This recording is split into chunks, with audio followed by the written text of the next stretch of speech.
Hello friends, வணக்கம். Welcome back to my channel. இன்றைக்கி நம்ம புதினா எலுமிச்சம்பழ ஜூஸ் எப்படி செய்கிறதுன்னு பார்க்கலாம்.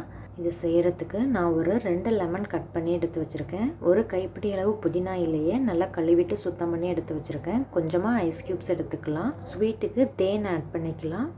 கொஞ்சமாக இஞ்சியை கட் பண்ணி எடுத்து வச்சுருக்கேன், தோல் ரிமூவ் பண்ணிவிட்டு. ஒரு 2 கப் அளவு தண்ணி ஆட் பண்ணிக்கலாம். இப்போ மிக்சர் ஜாரில் க்ளீன் பண்ணி வச்சுருக்க புதினா இலையை சேர்த்துக்கலாம். அது கூட கட் பண்ணி வச்சுருக்க இஞ்சியையும் ஆட் பண்ணிக்கலாம். கொஞ்சமாக ஐஸ் க்யூப் சேர்த்துக்கலாம். ஒரு 1/4 கப் தண்ணி சேர்த்துட்டு இதை ஸ்மூத் பேஸ்ட்டாக அரைச்சி எடுத்துகிட்டு வந்துடலாம். இந்த மாதிரி ஸ்மூத் பேஸ்ட்டாக அரைச்சிட்டு இதை ஒரு பவுலில் வடிகட்டி எடுத்துக்கலாம். இப்போ ஒரு ஸ்பூன் வச்சுட்டு மேலே லைட்டாக ப்ரெஸ் பண்ணி விடலாம். இப்போ இது கூட நம்ம தேவையான அளவு தண்ணி ஆட் பண்ணிக்கலாம். நான் ஒரு 2 கப் அளவு தண்ணி சேர்த்துருக்கேன். இப்போ இதில் ஒரு 2 எலுமிச்சம்பழத்தோட ஜூஸ் பிழிஞ்சு எடுத்துக்கலாம்.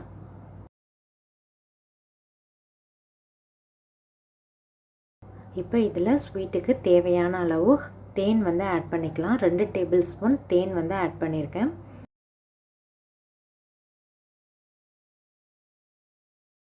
இப்போ எல்லாத்தையும் நல்லா மிக்ஸ் பண்ணி விட்டுறலாம்.